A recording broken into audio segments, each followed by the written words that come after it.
인생은 삶과 죽음 사이에 존재합니다. 우리는 오늘 하루를 살아가면서 살아있는 사람과 죽은 사람들 사이에 서 있었습니다. 여러분, 의사는 살아있는 환자와 죽은 환자 사이에 서 있는 사람이라고 말할 수 있겠습니다. 의사는 죽어가는 환자를 살리지만 또 모든 환자를 살리는 것은 아닙니다.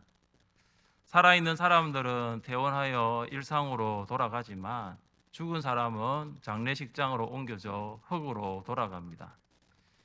빌 베넷이라는 설교학자는 자신의 책 이름을 이렇게 정했습니다. 죽은 자를 일으키는 30분, 30 minutes to raise the dead. 그러니까 죽은 자를 일으키는 30분이 바로 설교다라고 그의 책은 이름을 정하게 되었습니다. 여러분이 지금 설교를 듣고 있습니다. 이 설교가 그냥 사람의 말이 아니라는 것이죠. 죽은 자를 일으키는 하나님의 구원의 방편, 이게 설교라는 거죠. 그래서 설교자는 항상 살아있는 사람과 죽은 사람 사이에 서 있는 사람이 설교자입니다. 설교자뿐만 아니죠. 성도도 마찬가지죠. 성도도 영적으로 살아있는 사람과 영적으로 죽은 사람 사이에 서 있는 사람이 바로 성도입니다. 영적으로 살아있는 사람은 어떤 사람이냐면 천국을 소망하고 천국 문을 향해 걸어가는 사람이 영적으로 살아있는 사람입니다.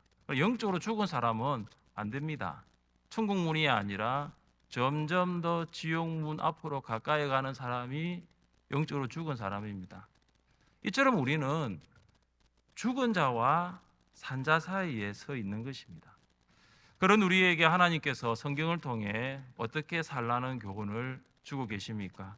우리가 오늘 이 성경의 교훈을 잘 받고 하나님께서 기뻐하시는 삶을 살아갈 수 있기를 주님의 이름으로 축복합니다. 첫째, 우리는 죽은 자와 산자 사이에 서서 기도의 불이 꺼지지 않게 해야 합니다. 이스라엘 백성은 하나님께서 부르시고 세우신 모세와 아론을 반역하였습니다. 하나님께서는 모세와 아론을 반역한 것이 곧 나를 멸시한 것이라고 하셨습니다. 그 결과 하나님께서는 이스라엘 백성을 공의로 심판하셨습니다. 먼저 하나님께서는 땅 바닥이 갈라지게 하셔서 반역을 주도한 고라, 다단과 아비람의 가족들과 소유물을 삼키도록 하셨습니다. 이 땅 바닥이 갈라졌다는 것, 지진이 일어나서 사람들을 삼켰다는 것은 성경 이전에도 누구도 경험하지 못했던 초자연적인 역사였습니다. 그리고 하나님께서는 이 향로를 들고 있는 250명의 사람들을 죽게 하셨습니다. 모든 반역의 상황이 끝이 났습니다. 모든 반역의 상황이 종료가 되었습니다. 그리고 하나님께서 모세에게 말씀하십니다. 36절과 37절을 보시기 바랍니다. 여호와께서 모세에게 말씀하여 이르시되 너는 제사장 아론의 아들 엘르아살에게 명령하여 붙는 불 가운데에서 향로를 가져다가 그 불을 다른 곳에 쏟으라. 그 향로는 거룩함이니라. 여러분, 이 36절 37절 말씀 보시면 하나님께서 아론의 아들인 엘르아살에게 이렇게 명령합니다. 너는 반역자들이 가져왔던 그 향료의 불을 다른 곳에 쏟으라 하고 있습니다. 여러분이 엘르아살이 받은 명령은 좀 간단하게 보이지만 이 명령은 그렇게 간단한 것이 아닙니다. 일단 이 향로의 수가 적지 않습니다. 여러분 몇 개죠? 250개입니다. 우리 교회 식당 의자의 수가 몇 개죠? 모르시죠? 여러분 250개보다 많을 수도 있고 250개보다 적을 수도 있습니다. 엘라살이라는 이 한 사람이 250개의 이 향료를 모아야 합니다. 그리고 여러분 이 250개의 향료가 지금 어디에 있습니까? 불에 타 죽은 시체들 사이에 있습니다. 어떤 시체는 완전히 탔습니다. 어떤 시체는 타다가 남아 있습니다. 어떤 시체는 타다 남은 손에 향료를 붙잡고 죽어 있습니다. 이 엘르아살이 250개의 향료를 모으기 위하여 시체 사이사이를 다니고 있다는 거 한번 생각해 보세요. 엘르아살은 250개의 향료를 다 모은 후에 불을 다른 곳에 쏟습니다. 왜 엘르아살이 이 향료의 불을 다른 곳에 쏟았을까요? 그 불은 제단에서 가지고 온 것이 아니기 때문입니다. 여러분 18절을 한번 보십시오. 18절입니다. 그들이 제각기 향료를 가져다가 불을 담고 향을 그 위에 얹고 모세와 아론과 더불어 회막문에 서니라. 성경은 250명의 사람들이 불을 담았다라고 했는데, 근데 그 불이 제단의 불인지에 대해서는 말씀하지 않고 있습니다. 여러분, 그리고 46절을 한번 보십시오. 46절 같이 한번 읽어보겠습니다. 이에 모세가 아론에게 이르되 너는 향료를 가져다가 제단의 불을 그것에 담고 그 위에 향을 피워 가지고 급히 회중에게로 가서 그들을 위하여 속죄하라. 아멘. 여러분 18절과 46절의 차이를 한번 보시면 어떤 차이가 있냐 하면은 250명의 사람들은 다른 불을 담았어요. 그런데 아론은 46절에 보시면 제단의 불을 담은 거예요. 여러분 이 제단의 불은 번제단의 불인데 이거는 희생 제물의 기름이 타는 불입니다. 여러분 기름이 타는 불, 희생 제물의 기름이 타는 불은 깨끗한 불이 아닙니다. 여러분 쉽게 생각해 보십시오. 소를 여러분이 태운다 생각해요. 소 한 마리를 태운다 했을 때 그 희생 제물이 타면서 냄새가 풍겨나고요. 거기에 그냥 불이 올라오는 것이 아니고 기름 섞인 불이 올라오고요. 그리고 그 불에는 기름이 뚝뚝뚝 떨어지는 거. 그것이 어떤 불이냐? 제단의 불입니다. 조금 더 이 제단의 불에 대해 살펴볼 수 있도록 하겠습니다. 하나님께서는 이 제단의 불에 대해서 이렇게 명령하셨습니다. 같이 한번 읽어보겠습니다. 제단 위의 불은 항상 피워 꺼지지 않게 할지니 제사장은 아침마다 나무를 그 위에서 태우고 번제물을 그 위에 버려놓고 화목제의 기름을 그 위에 불사를 지며 불은 끊임이 없이 제단 위에 피워 꺼지지 않게 할지니라. 아멘. 여기 보시면 제사장은 아침마다 나무를 제단 위에 태우고 화목 제물의 기름을 불살라야 합니다. 그러니까 이 제단의 불은 꺼지면 안 된다는 거죠. 끊임없이 제단의 불은 다 올라야 합니다. 우리는 죽은 자와 산 자 사이에 서서 기도의 불이 꺼지지 않게 해야 합니다. 우리는 영적으로 죽은 자가 아니라 영적으로 살아있는 자를 증명할 수 있어야 합니다. 이스라엘 제사장들이 아침마다 매일매일 끊임없이 제단의 불이 꺼지지 않고 타오르게 했습니다. 영적으로 살아있는 자라면, 정말로 영적으로 살아있는 성도라면 기도의 불이 꺼지지 않도록 해야 됩니다. 그런데 이 불이라는 것은 타는 성질보다 꺼지는 성질이 더 큽니다. 여러분 불을 가만히 한번 두어 보십시오. 이 불은 1시간, 2시간이 지나면 꺼지고 맙니다. 그래서 꺼진 불을 다시 살아나게 한다는 것이 참 쉬운 일이 아닙니다. 그런데 다시 타오르게 할 수 있을 때가 언제냐? 완전히 꺼지지 않았을 때, 그리고 아직 불이 살아 있을 때는 불을 타오르게 할 수 있는 것입니다. 사도 바울은 데살로니가 교회에게 이런 명령을 한 적이 있습니다. 성령을 소멸하지 말며. 존 메가드 목사님은 이 데살로니가 전서 5장 19절을 이렇게 묵상했습니다. 하나님의 성령의 불에 죄의 물을 끼얹지 말아야 합니다. 그리고 여기 보시면 성령과 죄와 물과 불이 대조를 이루고 있습니다. 하나님께서 기도의 불이 계속해서 타오르기를 간절히 원하시는 줄 믿습니다. 그러기 위해서는 그 기도의 불 위에 죄라는 물, 그 죄의 물을 끼얹으면 안 된다는 것입니다. 사랑하는 성도 여러분, 오늘 수요 성령 기도회에 잘 오셨습니다. 여러분 기도에 오셨다면 기도의 불이 타올라야 할 줄 믿습니다.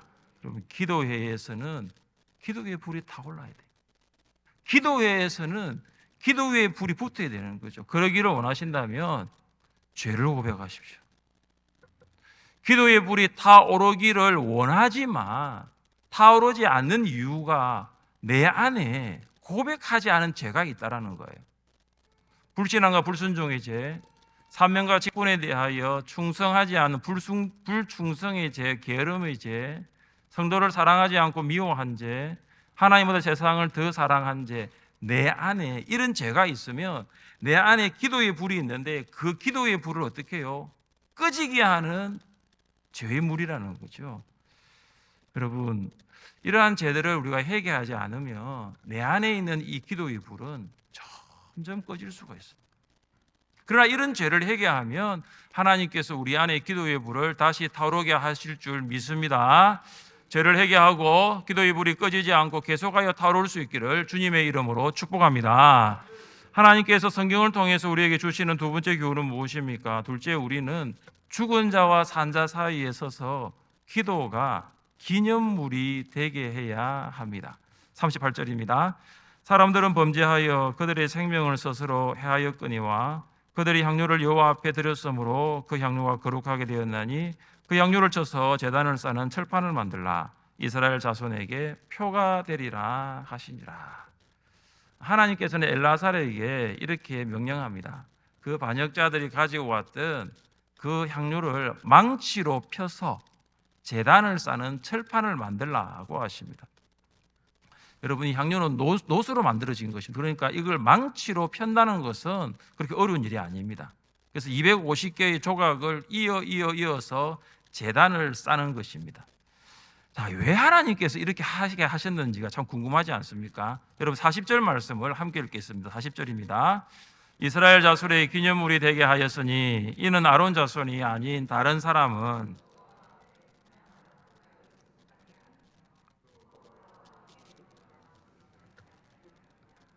여호와께서 모세를 시켜 그에게 명령하신 대로 하였더라. 아멘. 여러분, 하나님께서 제단을 쌓은 향료를 이스라엘 백성의 기념물이 되게 하십니다. 이스라엘 백성이 이제 제단에 제물을 드리러 옵니다. 그러면 그 향료를 이렇게 둘러싼 그 철판을 보면서 누구를 기억하냐 하면은 고라와 250명의 반역을 기억하는 거예요. 그래서 이 기념물은 어떤 의미가 있느냐? 고라와 무리처럼 이 제사장의 자리를 넘보지 말라는 경고입니다. 또한 이 기념물은 제사장의 신적 권위, 그 영적 권위를 다시 세워주는 상징이기도 합니다. 이스라엘 백성은 이 제단을 쌓은 이 향료를 볼 때마다 제사장이 아닌 사람들은 하나님께 분향할 수 없다는 것을 인식할 수 있을 것입니다. 그래서 하나님께서는 이 제단을 쌓은 이 향료를 통해서 이스라엘 백성들에게 하나님을 반역한 자들의 최후, 다시 말해서 하나님을 반역한 사람들의 결말이 무엇인가를 전달하는 기념물이 되게 하시는 것입니다. 여러분, 혹시 여행 갈 때, 이렇게 뭐 외국 여행을 갈 때 혹시 박물관 가는 거 좋아하십니까? 싫어하십니까? 네, 카페 가는 거 좋아하시죠? 네, 저는 개인적으로 박물관을 참 좋아합니다. 왜 좋아할까요? 과거의 역사를 현재를 살아가고 있는 사람들에게 미래에 대한 교훈을 주는 기념물이 바로 박물관이기 때문입니다. 박물관은 국민들에게 이 기념물을 통해서 타산지석 혹은 반면교사로 인식하게 하는 역할을 합니다. 그리고 한 국가가 왜 박물관을 만듭니까? 기념물이 되게 하기 위해서입니다. 성도는 죽은 자와 산 자 사이에 서서 기념물이 되게 할 것이 있는데 그것이 무엇이냐 하면 기도라는 거죠. 기도. 여러분, 기도가 기념물이 될 수 있습니다. 우리 교회는 기도가 기념물이 되게 하도록 하기 위하여 몇 가지 노력을 하고 있는 것이 있습니다. 여기 이제 현수막이 바뀌어가지고 보초도 보이지 않지만 5개의 실천 목표를 잘 따라오시면 기도가 기념물이 될 수 있는 것입니다. 잘 사용하기만 하면 여러분 그 기도 노트는 참 좋은 기념물이 될 수 있습니다. 여러분 기도 노트 잘 사용하고 계십니까? 세 사람만 이해하셨네. 기도 노트를 딱 펼치는 순간, 그리고 기도 노트에 기도 제목을 기록하는 순간 어떤 느낌이 오시는 줄 아십니까? 와, 참 행복하다. 이건 해본 사람 아니야. 그리고 또 하나는 가슴이 설레입니다. 가슴이 뛰기 시작합니다. 거기에 기도 제목을 적으면서 이런 생각을 합니다. 하나님 어떻게 응답하실까? 하나님 언제 응답하실까? 하나님 누구를 통해 응답하실까? 아니, 아직 하나님께서 응답하지도 않으셨는데 그 기록하는 순간, 그 적는 순간부터가 너무 기대가 되는 거예요. 2026 여러분 이 기도 노트는 여러분의 신앙에 있어서 정말로 기도가 기념물이 되도록 하는 것을 여러분 보게 될 것입니다. 여러분 아직 기도 노트에 기도 제목을 적어보지 않으셨다면 한번 해보십시오. 오늘 여러분이 기도하지만 집에 돌아가셔서는 한번 적어보시기 바랍니다. 하나님께서 반드시 응답해 주실 줄 믿습니다.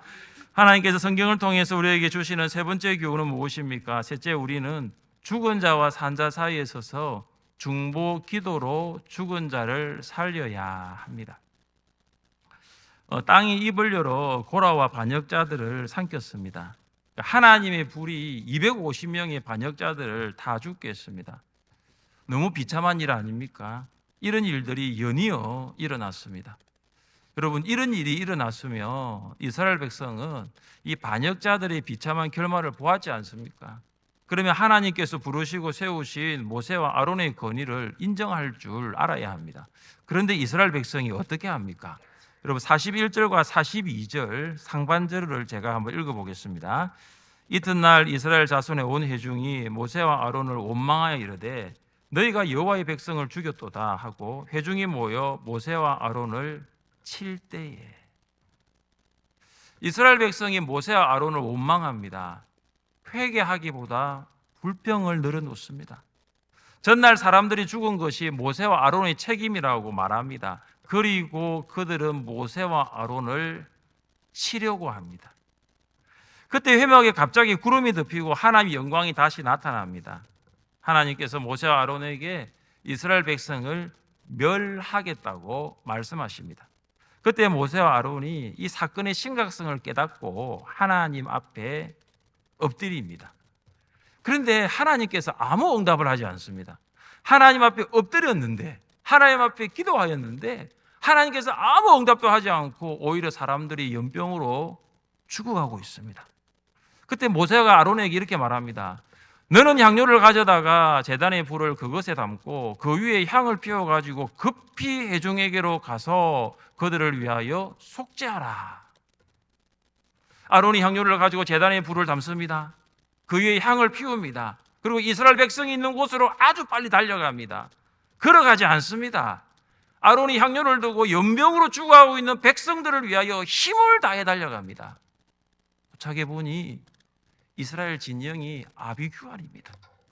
곳곳에서 죽어가는 소리가 들립니다. 곳곳에서 죽어간 시체들이 절비합니다.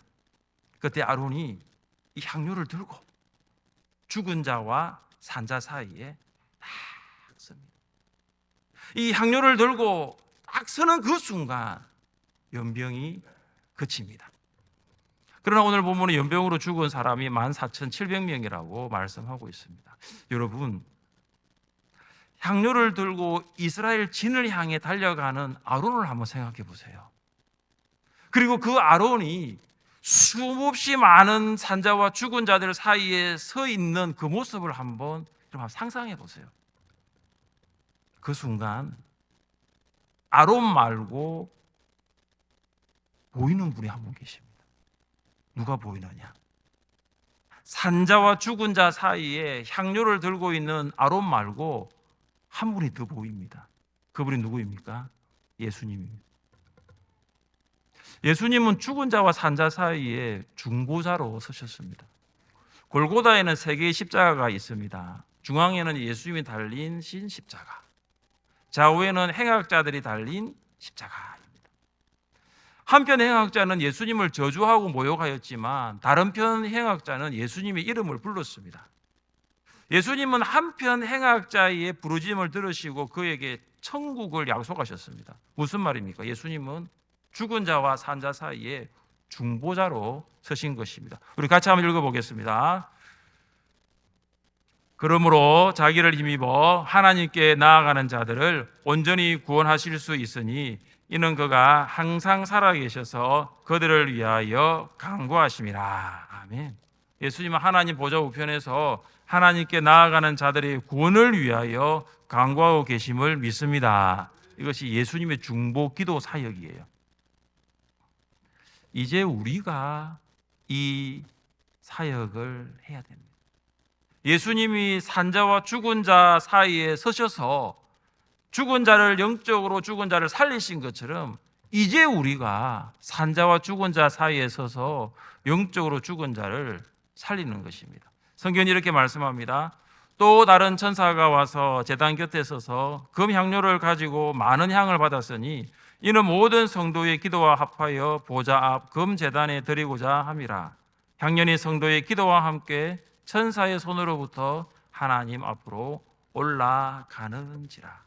여러분 요한계시록 말씀해 보시면 여기 향료가 나옵니다. 여러분 향료에는 많은 향이 있는데 그 향이 바로 성도의 기도라고 말씀합니다.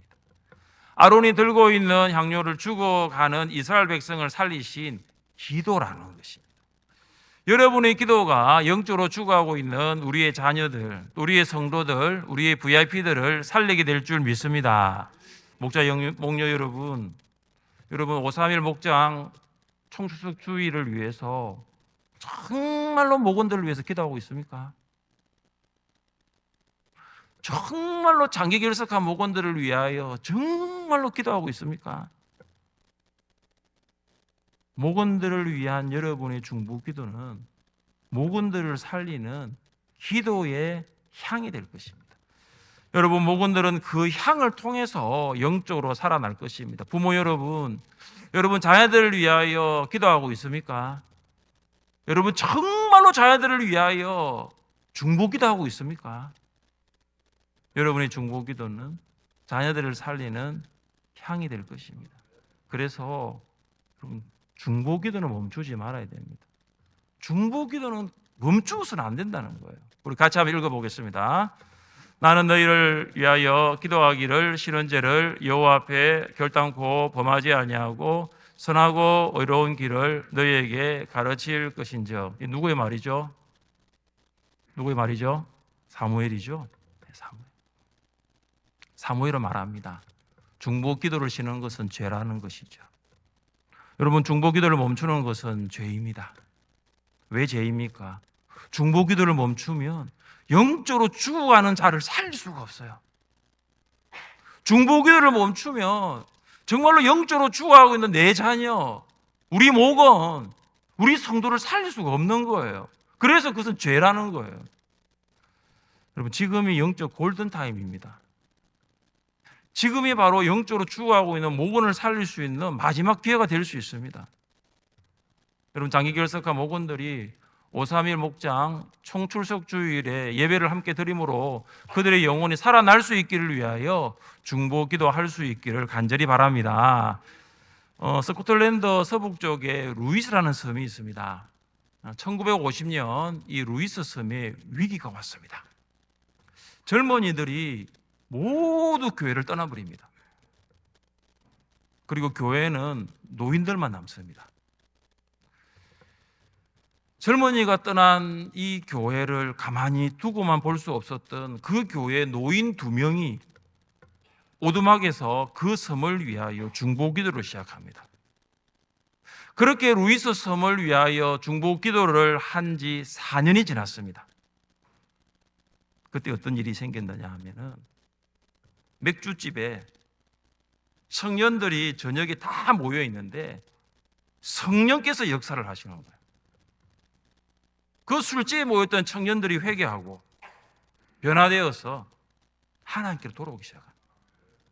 문을 닫기 직전의 교회가 다시 부흥의 불길로 타오르게 되고 그 루이스 섬 전체가 변화되는 그 섬 전체가 예수님을 믿게 되는 그런 일이 일어났습니다.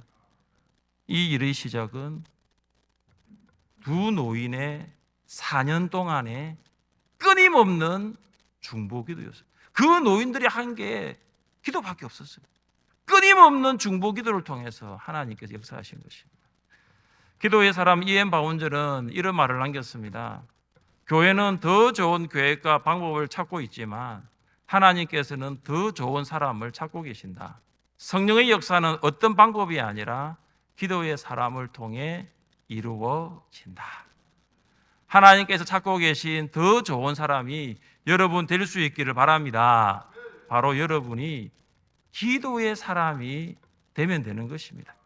사랑하는 성도 여러분, 우리는 내일도 죽은 자와 산 자 사이에 서 있는 성도로 살아갈 것입니다. 우리 안에 있는 기도의 불이 꺼지지 않도록 하기 위하여 계속하여서 타오르게 하시기를 바랍니다. 성령께서 생각나게 하시는 죄가 있으면 즉각적으로 회개할 수 있기를 바랍니다. 그리고 여러분이 인생에서 다른 어떤 것보다 기도의 기념물을 남길 수 있기를 바랍니다. 여러분의 자녀가 그 기도의 기념물을 통해서 우리 아버지는 기도하는 아버지였지, 우리 어머니는 정말로 기도하는 어머니였지, 기도의 유산이 자녀들에게 개성되어질 수 있기를 원합니다. 나아가 쉬지 않는 중보기도, 멈추지 않는 중보기도, 끊임없는 중보기도를 통하여 영적으로 죽어가는 우리 자녀들, 우리 목원들, 우리 성도들 살아나게 할 수 있기를 주님의 이름으로 축복합니다. 시간 자리에 함께 일어나셔서 우리 손뼉 치면서 찬양합시다.